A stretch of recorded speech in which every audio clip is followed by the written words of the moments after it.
I almost said Tuesday. I almost lost 2 days there. Happy Thursday. We're closer to the weekend. I promise. Happy Thursday here at PT Breakfast Club. Jimmy and Tony minus Dave. Rumor is he either fell off Niagara Falls or he partied so hard in Niagara Falls that he does not have a voice right now. Probably that second one. I was watching for a barrel. I thought for sure Dave was going to go in a barrel over the falls. Do you remember, like, I think it was Woody Woodpecker in some of the old cartoons? That was like a thing. It was like, and stunt people. That was like how they wanted to put their mark on the world. I was in Niagara Falls 2 weeks ago, and that was the second time I was ever there. It was the first time I was ever there during the day. And at night, I got to be honest, man, waterfall, not that impressive. During the day, very impressive. At no point, I'm a kind of a daredevil kind of guy, a little bit of an adrenaline. I wouldn't call me an adrenaline junkie, maybe an adrenaline seeker. Nothing about that said we should jump off of this. Nothing.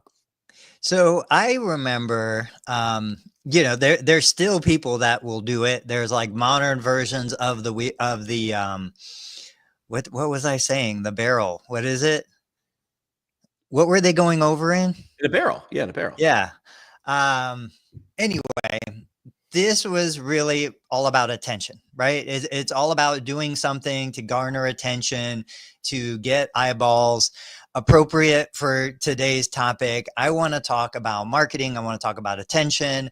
And if I go back probably a decade, if Jerry Durham is listening, he probably remembers this.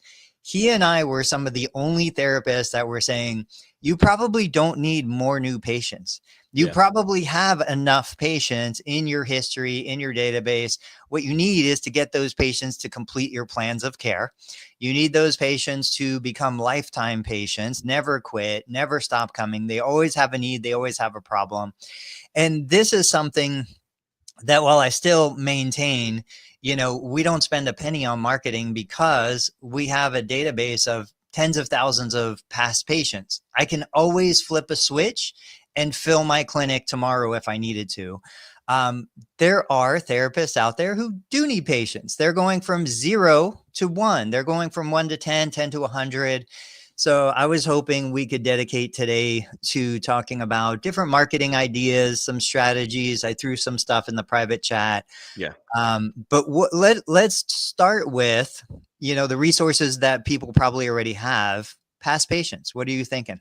Right. Well, I want to set this up with a line from Alex Hormozy, and it's like those things that there's got to be a word for them. There's probably a German word for them. There's always a German word for everything, which is something when someone put words to something that you're like, yeah, I knew that, but you gave me like this. So Hormozy said, listen, look, let me break it down for you. And he like does it in his Hormozy way where he like looks right in the camera. And he's like, there's only 3 ways to make money.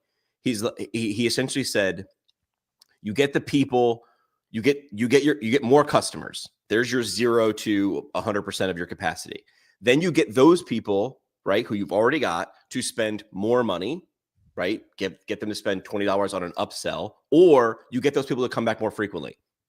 That's it. And he said, if you can figure out more ways to do that, I'll give you $1 million. I want you to come and teach me. So I want that to be in people's mindset, because I think the first one is constantly on people's mindset, which is I need to get more new people. And we had this mindset in radio because the idea was if you piss someone off with your radio station, they're not really growing new people here, like in our geographic area, right? And when I was in radio, it was in Northeast Pennsylvania. Now, some people leave and some people move in, but let's just pretend that rate is always the same. It's always the same amount of people. So don't piss those people off. But since we only have those people at our disposal, the idea was how to get them to listen more frequently or how to get them listen longer. That's it. I know it's radio to healthcare or radio to business. Same thing. I want you to have those 3 things in mindset. So where do you want to go first?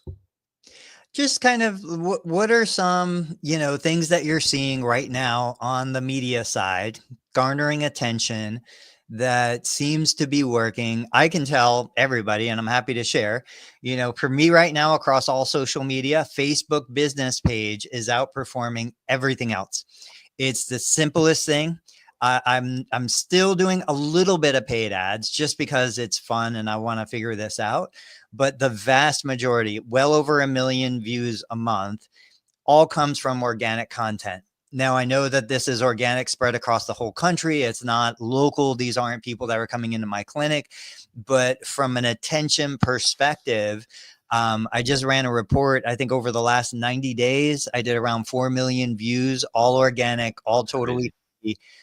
TikTok, Instagram, YouTube, they're all still growing, but like by a mile, organic Facebook business page is my best reach. The thing I noticed was a downtrend on a different platform. And I think this was about 3 to 6 months ago. LinkedIn was going real heavy on video. They were putting videos in different ways. Yeah. And I feel like all of a sudden I just noticed that's sort of gone. Like, yeah, they were like, we're video too, everybody. And so I took the strategy of, well, everything that I was producing really for for Instagram and YouTube Shorts, I'll just put it on LinkedIn. And that has gone nowhere. So I stopped, to be honest. Like, I'd rather not. If you're not going to be doing something well, like, don't do it at all. And it didn't mean the video content wasn't good. It meant it wasn't playing there well. So what I did notice, I'll end it with a good, what good thing I noticed on LinkedIn is that polls and asking a really poke the bear sort of question does get people talking. And when people do, I see the impressions go way up. I'm seeing like some single post with a question or a setup, you know, sort of a context and then a question like, well, what do you think? That'll get 5-figure impressions. And a little trick that I do, and I don't know if this is like, you know, bad strategy or great strategy, is I'll notice someone will comment on it. Like, someone will drop a comment. I'll see it in my feed. And I'm like, what post is that from? And it's something from 2 or 3 months ago. And I'm like, oh, that's cool. They found that thing from 2 or 3 months ago and they're interacting with it. I'll repost that. That's like my cue. Like, oh, someone found it valuable. Someone found it like maybe of the moment. I repost it and usually I see 5 or 6 other pings on it, either an interaction or someone actually dropping their 2 cents on those things. So that's the LinkedIn strategy that isn't working. And then the LinkedIn strategy that I saw that was working. You know, I never consider reposting my own stuff. Yeah, that's a great idea because there are old posts that did really well on LinkedIn and they're completely gone. Like, I don't even think about it, but reposting it, that's something I should do. How are you changing or adapting to the audience across the different profiles? Are you doing anything different? Because you're more direct PT to PT, whereas I've got the PT to consumer, and then separately I've got PT to PT. Yeah. It's funny you mentioned that. So I just took a cross-country flight for 6 hours, and then I took the cross-country flight back for 6 hours. So the good thing was I had like no Wi-Fi or limited Wi-Fi or crappy Wi-Fi. So I did a lot of thinking. And I started noticing, like, hey, take a look at what's doing well. And what do you like to create and what's doing well? And that where that crosses over was a smaller part of that Venn diagram. Then why are you doing the other stuff? So I started looking like that Pareto principle, 80-20. And I was like, okay, I got 6 hours on this plane. What is it? So it's funny that you mentioned this because I was actually texting someone else that I'm helping do this similar thing. I was like, take my paradigm, what I'm finding here, and play around with it yourself. I gave her the GPT I was playing with and said, run your thoughts through this and see what it says. So the short form strategy I used to have was do lots of podcast interviews and then find the great moments and share them. And those perform pretty okay. When the Opus Clips of the world and the AI editors first came out, I was like, I turned to my editor. I'm like, we're gonna get like 20 clips per episode, and we're gonna flood the market with short form video, and we're gonna dominate. And then I realized, and I was honest, I was like, are there 20 great moments in a 35-minute long podcast interview? No. So I did 2 things. One, I changed the questions I was asking. So to get those better moments. So towards the end of some newer episodes, if you've listened, I'll play a quick game, essentially rapid fire questions, all based on the topic or the area of expertise of the guest.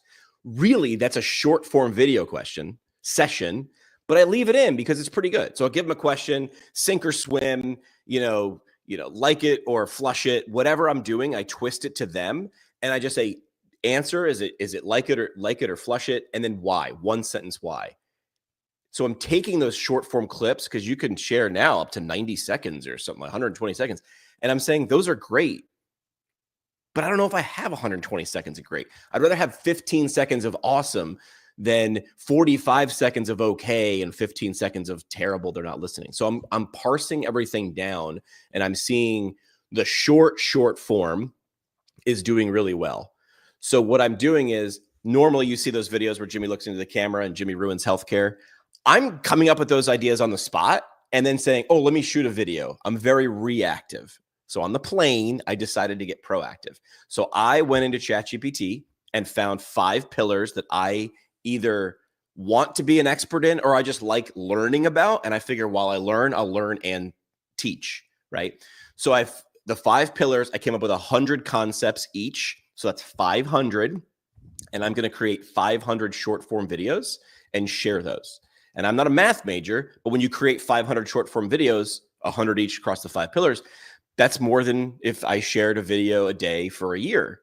So in theory, I can start to now see what did well in January and maybe now start to do 2 videos a day or 3 videos a day, 3 to 6 months into that strategy, and replay, taking a nod from SportsCenter, the greatest hits and start to recycle the ones that resonated. So I'm going to try this strategy. I'm going to dedicate a long weekend to writing and recording these things and then pass them off to someone who's better than at editing than me and really give it the zhuzh. And then the hardest task, I think, would be scheduling these damn things, because you've got to now do manually, or as manually as you can, schedule those things. So that's my short form, my long-term short form strategy. In the next 3 to 6 weeks, I'd like to have that done and started. So I wonder, I'm thinking about how we can take that idea, bring it into somebody who wants to attract new patients. And I remember years ago, I mean, this has been common knowledge. When you first get on YouTube, you think, oh, what video am I going to make? And then you realize the people who are successful on YouTube, they have the video topic already. They have the thumbnail. They don't even record the video until they think about the thumbnail and the title first. Then they record the video. Yep. You basically did the same thing. You're like, okay, these are the things that need to be shared. I find myself, when I'm looking at patient care, I understand there's value in patient care when I'm treating a patient right there in that moment, but I also want to curate that patient care experience to extract the maximum value, both for me and my patient. My patient gets the benefit of working with me as a therapist. I shared a post, and I want to hear your perspective. When do you stop treating simple cases if you want, to be a great therapist and you want to make more money and you want to do more challenging things? That's a separate topic. But now I find myself in the middle of patient care thinking, okay, I'm going to do this Blaze Pods clip. It's going to be good for the patient. It's going to be good for my media. This is something I'm going to share. I shared a little bit of ad copy last night where I said, hey, I'm getting a lot of patients who don't want to do the pain meds after a knee replacement or minimize pain meds after a knee replacement. I try to tell everybody, look, you don't need to take pain meds an hour before therapy like everybody tells you to, because I'm not going to force the knee. I'm not going to make this a painful experience. Now I've got NewFit, the newbies in the clinic. I've got an alternative way to modulate pain that doesn't require pharmaceuticals. So I'm like, why am I not leveraging this? Why am I not talking to the person who says, every time I take pain meds, I get sick, I get nauseous, I get constipated, I don't think clearly, I don't want to take pain meds. Now I should be communicating that message. So the social media content is kind of curating some of the things that I'm doing in the clinic with actual patients. I do think it benefits everybody. I'm not sacrificing patient care to get the content. The two work together. And this is probably part of the reason why that content is doing so well on social media, because real people, real experiences, real problems that they're dealing with, that even if they're never going to be my patient, they want to see what people are doing. So just the only thing I would change out of that little explanation is, you said it would be really good in the moment. You're saying, I'm going to do this explanation. It's going to be really good for the patient. It's going to be really good for my social media. Just change that phrase, social media. It's good for any potential patient who's not in the room. Yeah. That's it. That's why it works. That's why that one knee post you shared has 1 million views. It was people are curious enough, because as narrow as total knee replacements are, you either are someone or know someone who is about to, is going through, or just went through those things. It's the 6 degrees of Kevin Bacon.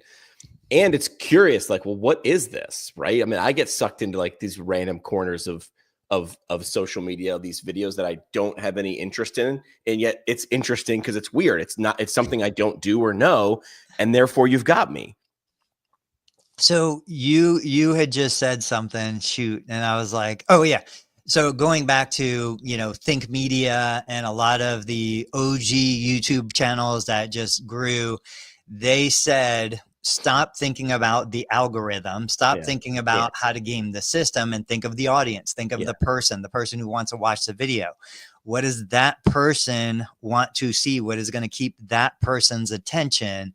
And even for myself, when I reverse engineer my consumption of media, the second there's a half a second pause, it's gone. Like I'm not waiting for that person to take their breath, to think about what they're going to say, to then start with some long-winded explanation. I want the content right this second. And that's changed for me over the last 10 years. My media consumption, it has to be a little quicker. It has to be more succinct. It has to be immediate gratification, or I'm off to the next video, because there are just so many videos out there. I know you're a fan of The Corner Office, right? You watch that? We were just, I was watching it this morning. He was talking about engaging the audience in the behind the scenes. And you and I have talked about this a ton. If I was starting a mobile practice today, we told Dave the other week, go do a day in the life of video. yeah, But like, let's talk about how we can potentially bring new clients into our ecosystem by showing them what we're doing, even if we don't have any clients. Like, even if I don't have my first patient yet, I'm thinking about a problem that's a common question. I'm answering that question in real time. I'm sharing that information with the audience. What are some ideas that somebody could be doing right now if they want to move into the space of direct access, primary care, musculoskeletal? I'll share some things that have been popping up on my side, but any thoughts about, like, how does somebody start from zero? What can they start sharing? You start, and then I'll chime in. I've got a few Okay. ideas. So I always used to get these questions, right? Well, if I want to lose weight, what do I do? Lift weights or do cardio? If I have an acute injury, what do I do? Heat or ice? I mean, I just got this question 3 times yesterday in the clinic. My shoulder hurts, my back hurts, my knee hurts. Should I put heat on it or ice on it? It doesn't matter. Like, pick something. You can be me, which is, I'm going to say it doesn't matter. It's all about sensation. Use whatever feels good.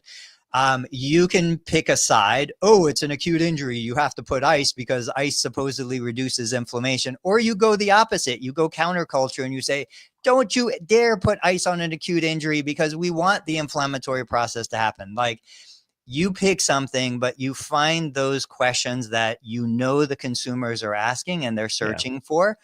And then you can also go down the road. And I shared this yesterday. We have 3 patients on caseload right now. They were sent to the hospital outpatient clinic. They couldn't get in for 6 weeks. They either knew us or, didn't know us, but were looking for an alternative. And from the minute they called, they were in my clinic the same day. The hospital, 6 weeks, you can see me this afternoon, and the part that surprised me, which we should talk about, when we get a new patient, we're very patient focused. We're like, so what works best for you? What would you like to do? You can do twice a week, 3 times a week. This is what I would recommend. The hospital doesn't do any of that. I just realized the hospital books 12 sessions, doesn't even ask if those days and times are good for the patient. The patient comes to me and shows me, these are the appointments they gave me 6 weeks from now. I don't want to do any of these. So you could address that, hey, if you're in pain, you're suffering, and you don't want to wait 6 weeks, we can get you in today. If you're dealing with acute sciatica, this is what I would do right now. Yeah. It was funny because you had just shared, I think, a video of some commercials where it was like McDonald's versus Burger King. And back in the day, and every once in a while, brands will go head to head. This happens a lot in sports marketing, like throwing shade, right? And trying to roast the other brand.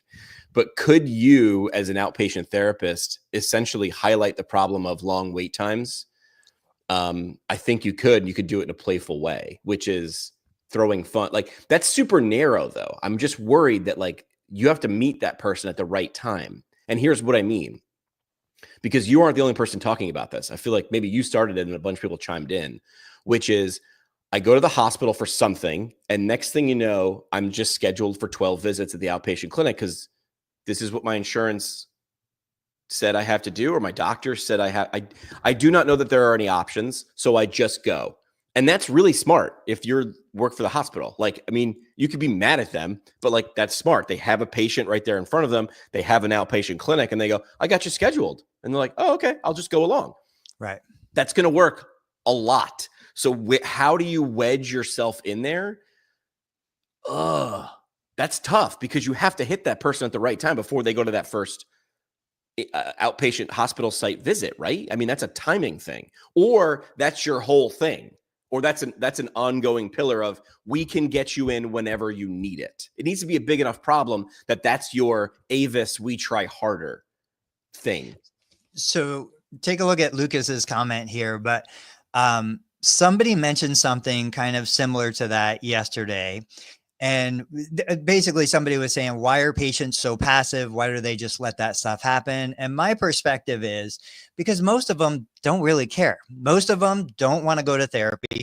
Right. Most of them are happy to wait 6 weeks because maybe they'll save some money. Maybe the problem's going to go away. Maybe something else will happen. I always joke with my wife and I'm like, you know what? Yes, I could stay and do all of the documentation for today, but you know what would break my heart? If I stayed an extra 2 hours, did all of my documentation, if I wasn't using an AI scribe, and I got in my car and got hit by a semi truck on the highway and died. If I died and all my notes were done, that would be devastating to me because on his tombstone, died with 75 outstanding notes unsigned. Keep going. I can't bear to think that I could have been doing something with my kids, with my family, with whatever. Or, hey, if I wouldn't have stayed in the clinic to do my notes, I wouldn't have got hit by the semi truck. Right. Yeah. So point being, I think most outpatient referrals, just don't really want to go. They don't have the urgency. They don't have the need. It's kind of a nuisance problem. It's on the back burner.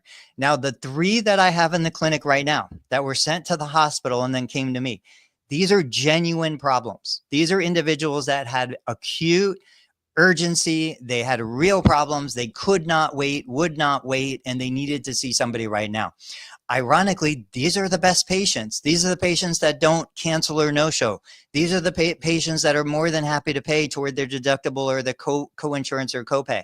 These are the patients that I can have a genuine impact right now on the acute symptoms they're dealing with, as opposed to so many of the other people that they'll come if it's covered, they'll come if it's not interfering with a hair appointment.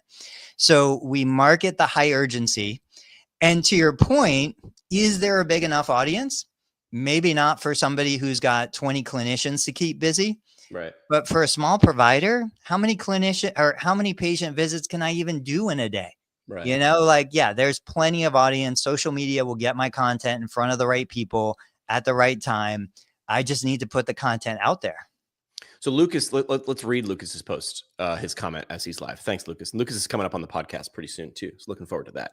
Lucas says perhaps too in the weeds for the topic. First of all, Lucas, never too much in the weeds. That's where the fun stuff happens. But he says, I interpret our current culture as being relatively skeptical of medicines and more interested in alternative options.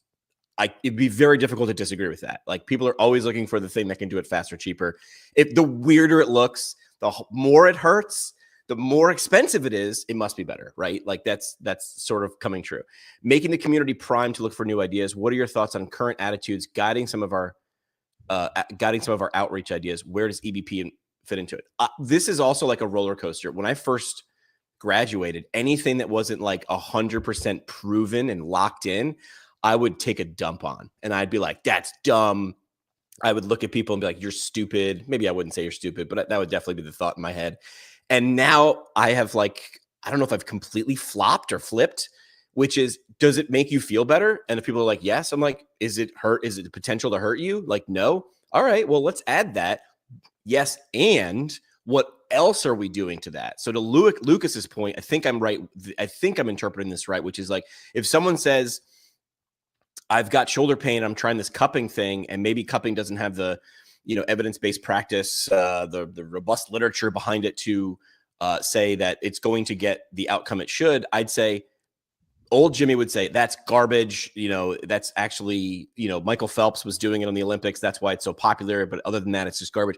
I would say, how does it feel? Do you like it? How are you experiencing it now? Awesome. What else are we doing? Are we also strengthening that shoulder? Are we also getting more range in that shoulder? So I think people are very much primed for looking for the yes and the tech. I mean, technology is everywhere. How are we adding and to your point, bringing in Shockwave, bringing in a bunch of technology is satisfying that itch of saying, but I want to feel like this is something different than just someone rubbing butts or ranging a shoulder.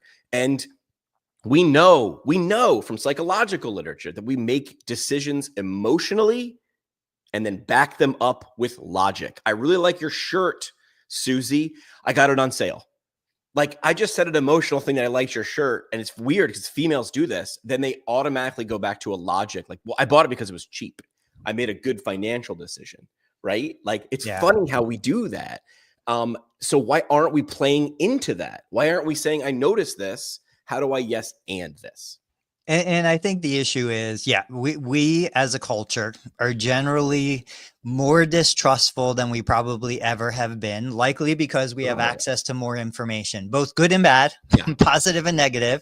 I mean, I always say, like, Instagram is a cesspool of interventions. The stuff that I see floating across Instagram is just disheartening, borderline disgusting with what people are watching, promoting and pushing. Well, that's a problem. The more crazy stuff you watch, the more crazy stuff you get. Right.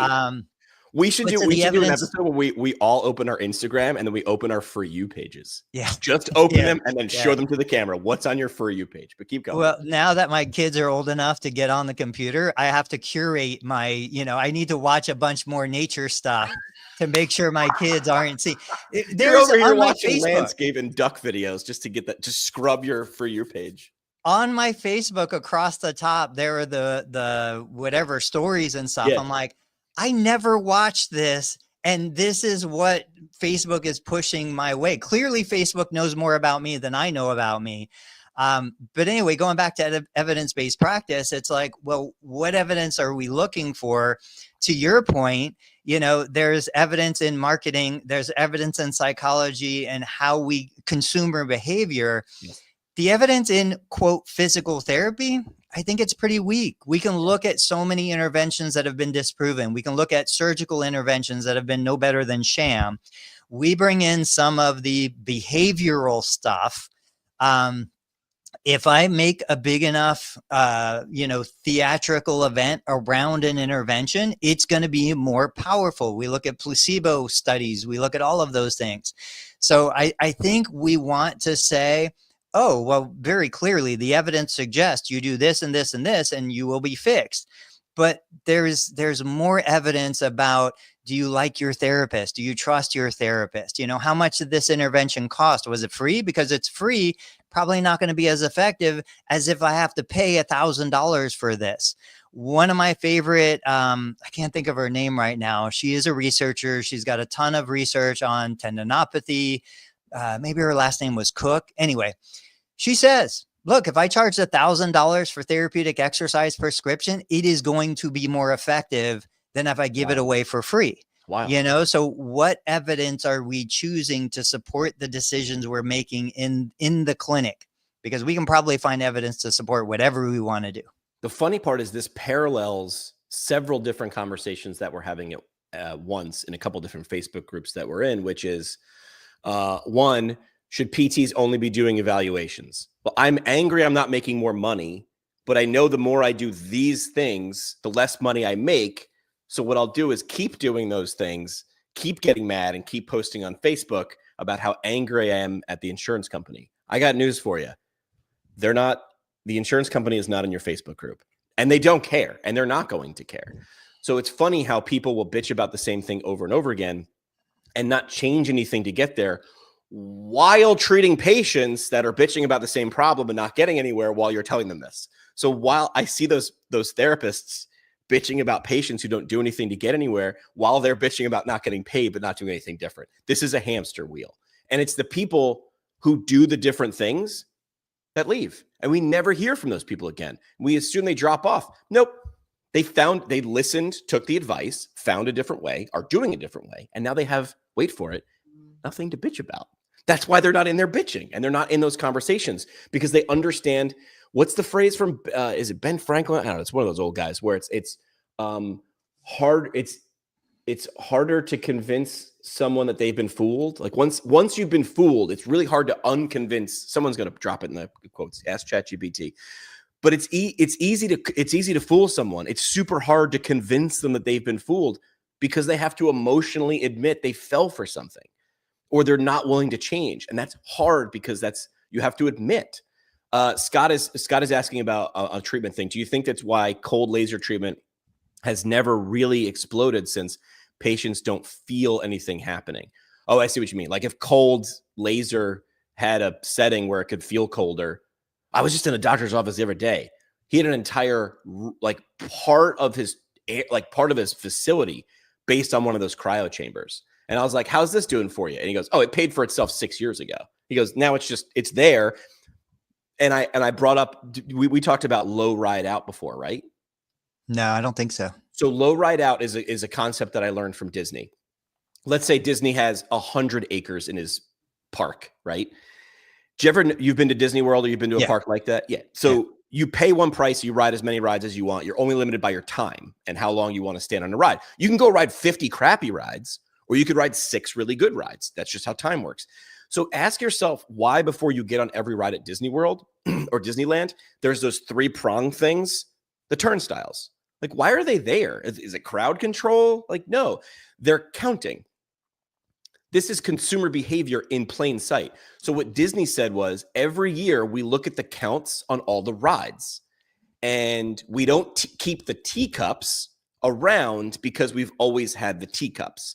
We take the lowest ride and it's gone. We take the ride down and now we have, 5,000 square feet to put a new ride in. So the idea is the lowest ride is always out because something new has to come in or else Disney World stays stale. This is that same question. Like if you replace a board on a ship, if you keep replacing boards, is it the same ship or is it a brand new ship, right? You want it to be a brand new ship that looks like the old ship, but you want to make sure it's modernized. And I don't know if our profession does that well enough. We keep if we were on monkey bars as a profession, you have to reach forward. I think we try to do that a lot. We do a lot of reaching forward. We want to progress. The problem is in monkey bars is you have to let go of the backhand and swing forward. We do a lot of the reaching forward. We don't do a lot of the letting go. And I think that's why we just stay still and we swing back and forth. I called it the monkey humping the football. A whole lot of moving around, but not a lot happening. That's what we do in our profession. We look like we're doing a lot of things, but we're not letting go, so we can't move forward. Yeah. And to Scott's point, whether it be cold laser or just therapeutic exercise, we know from plenty of history, if we add elements, if we add gamification into it, if we add, that variable reward into it, if we add these things into it, it becomes more effective, period. Like there's zero doubt in my mind. So the question is, are we doing things that we want to do and only we want to do? This, of course, leads into the one-on-one therapy argument. Yep. Or are we building an experience that our patients, our consumers want to experience? I think that there's different kind of practice owners. They're going in different directions. But bottom line is the evidence, air quotes, evidence isn't just coming out of physical therapy research journals. The evidence should come out of education. The evidence should come out of sales. The evidence should come out of marketing. It should come from anything out there that helps us improve our patient experience and move our patient toward their goal. So, a quick one that I wanted to mention, going back to some of the ideas, the whole kind of mobile physical therapy movement, right? PT, OT, SOP, going into the patient's home.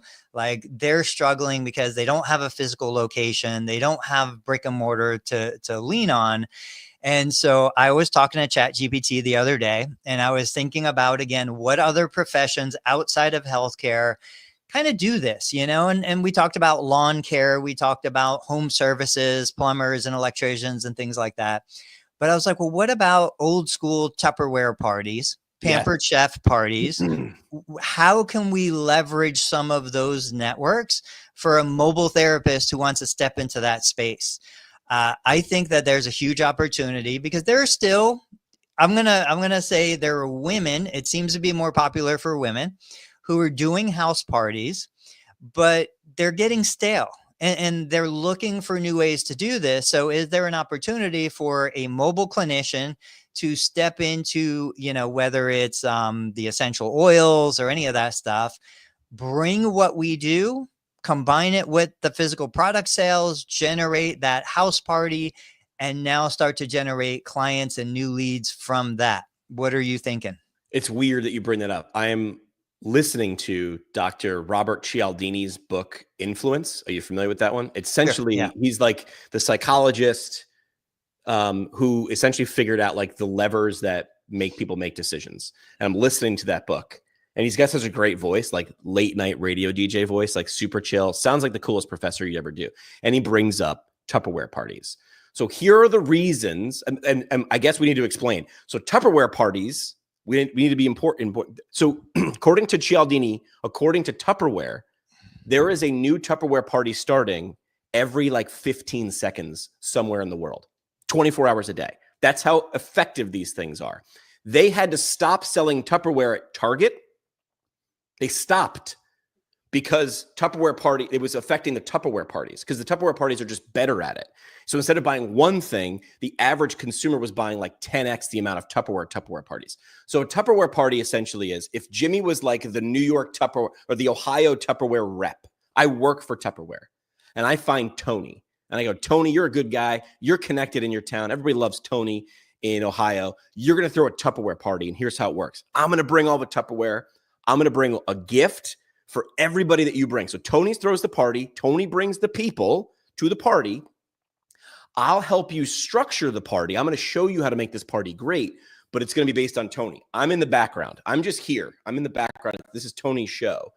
And then everybody walks away with a gift. It's a lot like I haven't been to a Tupperware party. I'm just going on Dr. Cialdini, but it's a lot like a bridal shower or a baby shower. They're structured. It's games, right? They bring out the products and have fun with them. Everybody walks away with something. The party is about the people who are at the party. The party is actually not about Tupperware. The party is about the people. But now instead of buying or not buying from Tupperware, I'm buying or not buying from Tony. And the reason I'm at the party is I either know Tony or I was dragged there kicking and screaming by someone who does know Tony. So here's why it works. And then we'll flip it to how a mobile therapist could take advantage of it. Here are the psychological influences that are involved. Liking, like if I like someone, I'm more apt to do something that they're asking me to do. Social proof, I'm in a room full of people watching them who are similar to me do something. Do you think Tupperware maybe puts a plant in a party every once in a while to say, I'll take this or I'll take that? Abso-freaking-lutely. Reciprocity is a psychological lever. I was invited to a party. I got snacks. I had time and fun and attention. Now I sort of feel like I owe the host something. The psychological ideas of commitment and consistency. I RSVP'd. I showed up. I smiled. I nodded. I ate the wheat thins. I'm subtly committing slowly and small steps. So I'm in the mode of saying yes to things. Yes, I'm at the party. Yes, I would like to sit down. Yes, I would like a drink. And the final is scarcity. They finally say, I've only got 3 of these left. Or if you order by the end of the month, I'll be able to get you a better price on this. So there's a lot of levers. So as dumb as a Tupperware party looks, it is most of their business as a worldwide brand. And I don't know if you can name another, food container brand. It's Tupperware, it's Kleenex, it's Cadillac. Yeah. It is the thing of. So after I throw those ideas out there, the psychological levers, I have a few ideas, but how do you think a mobile therapist will focus on that market could use those theories of a Tupperware party to leverage their business? Yeah, so I think you identify, okay, where are my biases? What do I enjoy? To Kendrick's point, I Yeah, hated those parties. You couldn't hate the party if you didn't know they existed, so it had an impact whether you true. were there or not. There's lots of things that I hate that they still got my money, Yep. and so uh, I'm a big foodie. I love food, so when I put this idea together in my mind, I'd be like, okay, I would combine a food element to it. If I'm going to do healthy lifestyle, healthy eating, exercise, things that I do as a physical therapist, I'm going to have Blue Apron or some sort of food delivery service that I have an affiliate relationship with. I'm going to have my exercise component, maybe the manual therapy component. Maybe I'm bringing a new fit or a shockwave on site and delivering these kinds of treatments right then and there. If I was Scott, I'd bring a cold laser. And then, but the key here is I would have my partner, whoever that person is that I'm partnering with, who then does the other side of it. They have the Tupperware, they have the Pampered Chef, they have whatever. And if I wanted to move into, and nobody ever talks about this, move into different areas, I've got patients that we're talking about going to a gun show this weekend. Right? Why don't we have gun show house parties? Yeah, not that kind of gun show. Gun show house parties. Oh no. Do they have these or you're Hunting. inventing this? Yeah, like hunting. There Yeah, are yeah. so many hunting things that they could do. Fishing, like my boys. I dropped my boys off at the lake this morning on my way to work, and they're going to be fishing all day. There are so many different directions we could take it. If Kendrick hated Tupperware, there's a million things. And of course, you've got the whole pelvic floor world where there are therapists that are coming into the pelvic floor. They're doing house parties for that. It's a small private group. There's just so many things we could do with that. I think the idea is the Tupperware party is mislabeled, right? It's not a Tupperware party. It's a food problem because Tupperware sells food storage, but also like platters and presentations. So it understood that the party was about It's all about the burp. it was about the burp, right? Right. It was all about the people who and what problems they had. Wait for it, create some space, create a literal and figurative space in someone else's living room for this party. And then you trot out the solutions in a group. Like this works. So what would the problems need to be? Because I'm trying to identify like the problems that a Tupperware party solves are food storage, parties and platters and those types of things. It's everything around the kitchen. Ironically, most of the time Tupperware parties take place in the living room too. But the idea is like, so what would it be? How would you identify that if you were a mobile therapist? So grab me a group of 40 and 50-year-old guys. Tell me that the bulk of them are not going to have stiff backs, are not going to have sore knees. Tell me that the bulk of them are not going to have issues with blood pressure, elevated blood sugar levels. Like we're going to have a collection of pathology that you can pretty much throw, a dart and hit one of the targets with right. any of that stuff. And I'm sure there's going to be a collection for the ladies. There's going to be a collection for, you can break it down by demographic. You can break it down through couples, like there's always a collection of problems that these individuals have. That is what we are solving for.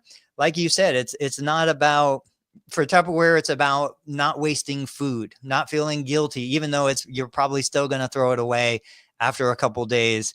The idea is, oh, well, I'm going to buy this, but I'm going to save money because I'm not wasting food. In our world, it's, oh, well, if I do this, I'm not going to have to go see the chiropractor or go to whatever or do something else. I'm going to feel better. I'm going to lose weight. I'm going to, and then of course you get into the more physical products, compression boots, things that people could buy at that like $300 to $1,000 price point, walking pads, all of these things. People want to spend that money. They want to spend that money. And if you can help direct them to something that at least gives them a chance of feeling better, I think it's money well spent. Yeah. How would you frame it? Like, I'm playing around with the GPT right now. Like, how does, like, Tupperware just says Tony's having a party come. It's a Tupperware party, yada, yada, but it's not like come solve your back pain in 30 minutes or less. It's not a No, webinar hook. It's a very much like come and hang out. That's what it is. It's, hey, let's get together. My buddy Tony is going to be bringing his shockwave device over. You know, let's feel better, drink some wine, have some fun, laugh a little bit. That's what it is. It's the social gathering of it. The reciprocity helps cover the bill. Yep. And then out of that, you've got emails, you've got contacts, you've got people who know you. And then this is where, you know, I would take it and you start looking at kind of different approaches. So if somebody hasn't started a local Facebook group, I think there's a huge opportunity just within that. Middletown, Ohio Facebook group for people with back pain. Or just a consumer group, you know, hey, let's talk about referrals, like who's the dentist you're going to, that kind of stuff. If I was a mobile therapist even if I wasn't going to a client, if I was like, hey, this is a neighborhood I want to work for, I want to help people in this neighborhood, I would start a direct mail campaign just to those houses, maybe within a 2 or 3 block radius. I go on the property appraiser's website. I grab a list of addresses manually. I'm not buying a list. I'm manually getting these addresses. Go to Zillow. What's the most expensive house in the neighborhood? Okay, I'm going to get addresses for the 10 houses around that house, and I'm going to send a specific mailer to those houses. Hey, this is me. I'm in the neighborhood where this is what I do. You know, while I'm here, if you have any needs for this, that, or the other, just let me know. I think we can use this stuff to go from 0 to 1, 1 to 10. Then we have different strategies to go from 10 to 100 when we're talking about clients. I think you could do this if you have a standalone clinic too. I would never have it in the clinic. I think as soon as you have it in the clinic, it loses the let's come. Like I think the antithesis to this, look at that antithesis, multisyllabic words here at 9:16 in the morning. I think the antithesis to is a free class or a lunch and learn. I think a lunch and learn looks like a Tupperware party, but it's not, because everyone knows they're going to get pitched a timeshare at a timeshare pitch. Like they get it. So they're just waiting. They're bracing for it. But if it's more party, if it's 90% party, 10%, well, if you wanted to, you could take it home. I was always confused as like a 20-year-old why I couldn't just QR. Well, there weren't QR codes 20 years ago, but if I really liked the robe or the pillow at a hotel, and how do I buy this? And like, I remember now you can, but 25 years ago, I remember being like, this feels like a really stupidly simple thing to do and no one's doing it. And now you can. So, you know, that was one of I think I shared this in a video a couple of years ago. And I want to talk about Ray's mentioning the workshop real quick. Right. But I said, why doesn't every piece of my equipment have a QR code that you can scan that takes you straight to my affiliate link on Amazon that allows you to buy that piece of equipment while you're using it for home? You know, and we end up getting referral links for like little things like the QB, the compression boots, ice packs. The Chattanooga ice pack is amazing. People love it. Instantly you hit that QR code, you go to it. Now this goes along with like Joseph Lowe and Pure PT Supply. We should be facilitating that, making it easier to make those purchases. You scan it and add it to your account. And then even if we're the ones facilitating the order, yeah, like all of that stuff, there are so many things that patients want to spend their money on. Money has no value until it is spent, until it moves on to the next person. So Ray was talking about workshops in the clinic. My issue is too many therapists still think the reason you do a workshop is to convert the attendees of the workshop. That is not why you do the workshop.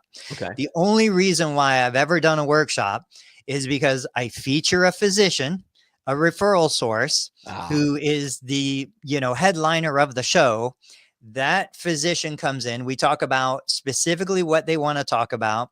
I promote the procedure that they want to promote. I make them the headliner. But before they talk, they have to listen to me talk for just a couple minutes.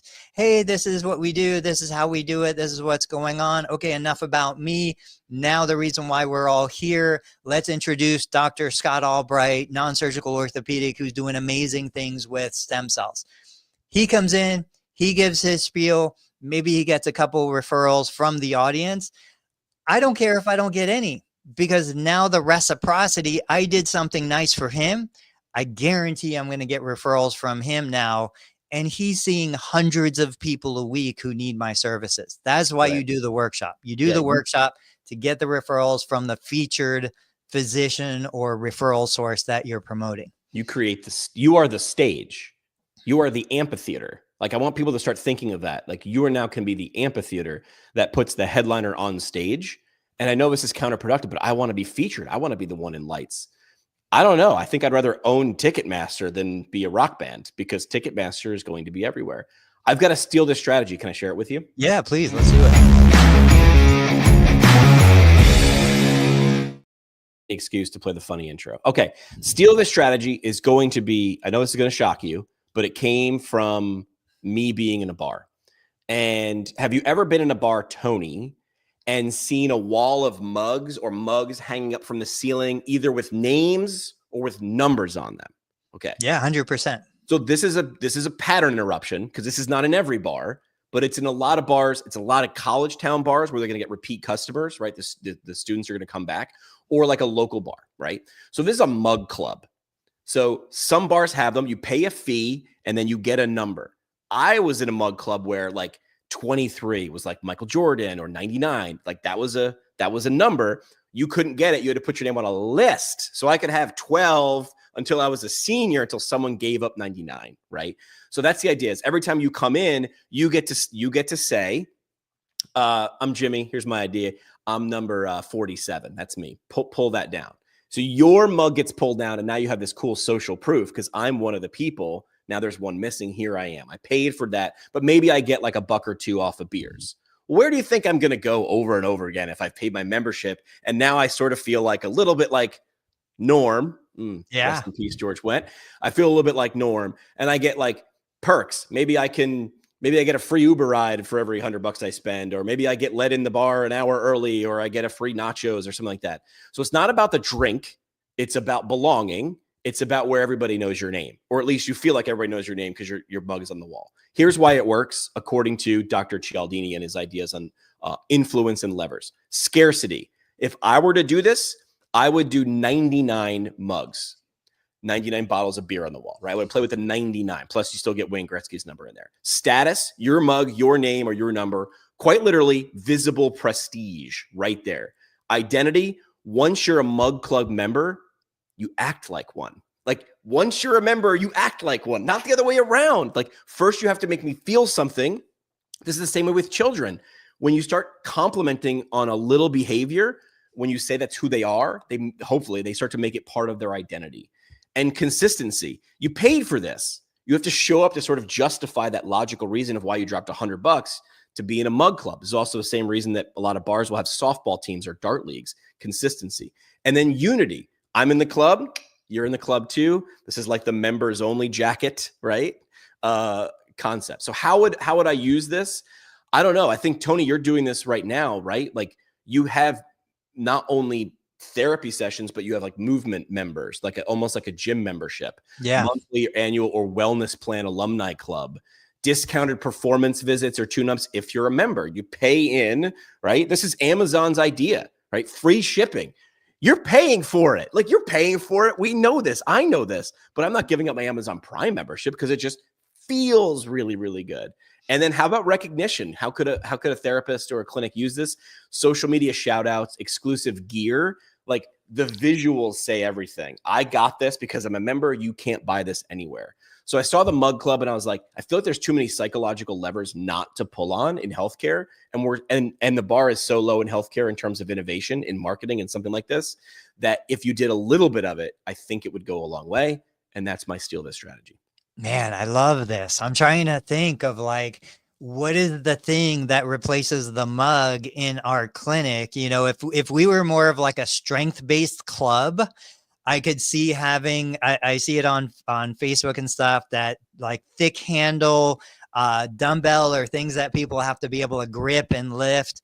I love the idea from a streak perspective, like Yes. protecting the streak, maintaining Yes. the streak. You have to keep coming in order to protect your place on the wall, protect your whatever it is.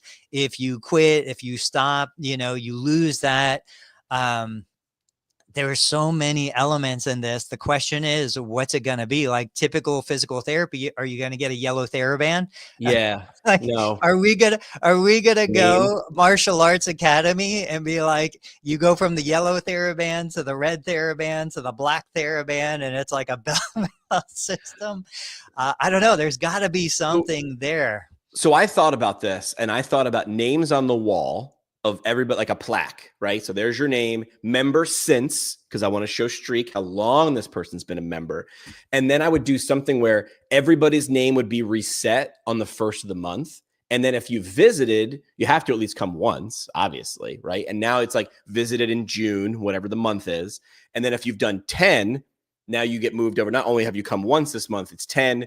Did you come all 30 days or whatever actually is possible? And now you're the member of the month. Like, how do I beat that streak? I was at a clinic where they would always have a challenge. There would be two different challenges. It was a strength challenge and a mobility challenge.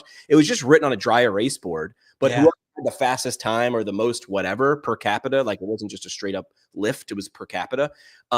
They had their name on the wall. And it was like, even if you're in the gym and you're working out, you're like, oh, what's the worm challenge? Like, oh, okay. And the therapist would show it like, well, I could do that. Well, here's the stopwatch. There's your content right there, right? Yeah. There's your, okay, well, we're going to take a video of this because we got to be able to prove it. Do you mind if we share it? Right. So now you're gamifying and you're making it fun. I can get cheaper beer and cheaper vodka at home.